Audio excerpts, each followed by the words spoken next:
माफ कीजिए, नीरज साहब हमारे साथ जुड़े हुए, नीरज मेहरे जी। नीरज सर, बहुत बहुत स्वागत आपका। और जाहिर है कि नीरज साहब, जब जिस मुद्दे को लेकर हम चर्चा कर रहे हैं उसमें एक बयान का जिक्र हुआ है और वो बयान जो है वो वायरल हो रहा है, जिसमें जो थानेदार के बारे में वो कह रहे हैं कि यहाँ जो 2 थाने हैं वहां पर हमेशा यादव समुदाय के जो थानेदार हैं या जो स्टाफ है वो रखा जाता है। उसको लेकर बड़ी नाराजगी उनके जहन में है और काफी चर्चित विधायक भी हैं, क्योंकि उनकी बेटी भी सांसद हैं और वो हाईकोर्ट में एडवोकेट है। काफी चर्चा हुई थी जब उन्हें टिकट भी मिला था, लेकिन जो बयान उन्होंने दिया वो यादवों के फेवर में तो नहीं दिखाई दे रहा है। अब अखिलेश जी के सामने समस्या ये कि एक तरफ वो चाहते हैं कि दलितों को भी साधा जाए, लेकिन अगर इन विधायक पर कार्रवाई नहीं होती है तो यादव नाराज हो जाएंगे। आप कैसे देख रहे हैं? देखिए पारुल जी, अभी हाल में जो लोकसभा का चुनाव खत्म हुआ है और उसमें पीडीए का जो फार्मूला समाजवादी पार्टी ने बनाया और उस फार्मूले के दम पे वो हिंदुस्तान की तीसरी बड़ी पार्टी बन गए हैं। तो निश्चित रूप से ये सरोज जी का जो बयान है बहुत दुर्भाग्यपूर्ण है और अगर उन्होंने इस तरह की बात की है तो उसको अखिलेश यादव को देखना पड़ेगा। दूसरी बड़ी बात है कि अखिलेश यादव के साथ एक सॉफ्ट कॉर्नर ये भी है कि यादव जाएगा कहाँ, और यादव अगर किसी दूसरे दल में भी जाता है तो उसको स्वीकारा नहीं जाता।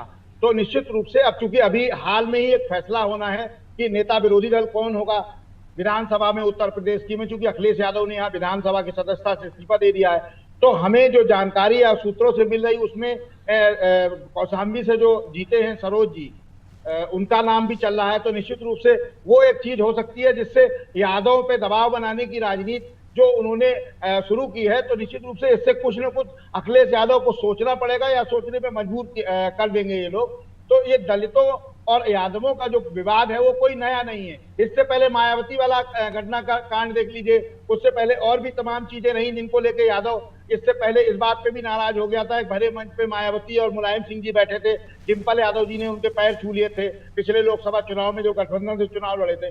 तो यादव की नाराजगी होती रहती है थोड़ी बहुत, लेकिन इस बार क्योंकि नाराजगी उल्टी पड़ गई है, इस बार दलित नाराज है या ओबीसी कह सकते हैं हम, वो लोग नाराज हैं। तो इससे समाजवादी पार्टी को बहुत कुछ सोच समझ के कार्रवाई करनी होगी निश्चित रूप से। जी पारुल जी, बिल्कुल सोच समझ के कार्रवाई करनी होगी। और इस वक्त एक तरफ कुआं दूसरी तरफ खाई वाली स्थिति महसूस हो रही है अखिलेश जी के सामने। और बाकी मेहमान भी हमारे साथ जुड़ गए हैं, उनका भी परिचय करा देती हूँ। अलका सिंह जी बीजेपी से हमारे साथ बनी हुई है। अलका जी, बहुत स्वागत।